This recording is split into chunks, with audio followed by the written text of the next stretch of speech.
તેવું શીતલ મિસ્ત્રીનું બયાન છે। અહીં અમારાથી પહેલાંના લોકોએ આ કોન્ટ્રાક્ટ આપ્યો હતો। ઓછા ભાવમાં કોન્ટ્રાક્ટ આપવા માટે ગોળ ગોળ જવાબ પણ આપ્યો। તપાસ ચાલી રહી હોવાનું તેમણે રટણ ચાલુ રાખ્યું છે। ના ના, બધા સાંભળે છે, બધા સાંભળે છે।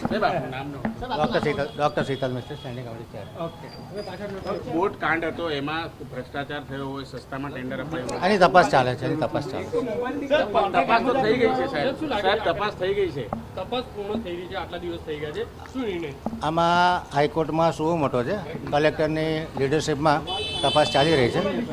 જે કોઈ ગુનેગાર હશે એને છોડવામાં નહીં આવે। સાહેબ, આ કરોડોની જગ્યા માત્ર 30,000 રૂપિયા ભાડામાં આપવામાં વડોદરાના કર્મચારી પણ એમના પાર્ટનર છે, શું કહેશો તમે? એવું કંઈ ખ્યાલ નથી મને। પણ આટલા સસ્તામાં ટેન્ડર અપાય છે, ખ્યાલ ના હોય કેવી રીતે? 30,000 માત્ર 30,000 જૂના સમયનું કામ છે। સર, આરોપીઓ હજુ પણ કેટલાક ઘણા બધા આરોપીઓ પકડાઈ ગયા છે। જે પીપીપી મોડેલના પ્રોજેક્ટના લોકો છે, બધા પકડાઈ ગયા છે।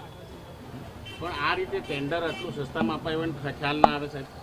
ખ્યાલ તો હોય, પણ અમારા સમયનું ટેન્ડર નથી, જૂના સમયમાં સાહેબ, દોષિતો વિરુદ્ધ શું કાર્યવાહી? શું કહો છો?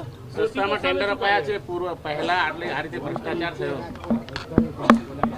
તો હાઈકોર્ટ નક્કી કરશે, કારણ કે જ્યારે સબજુડિસ મેટર હોય અને એસઆઈટીની રચના થઈ હોય, કલેક્ટર જે કરતા હોય કાયદાનું કામ કરશે। કોના સમયનું આ ટેન્ડર છે? અત્યારે મને ખ્યાલ નથી, જોવું પડશે, તપાસ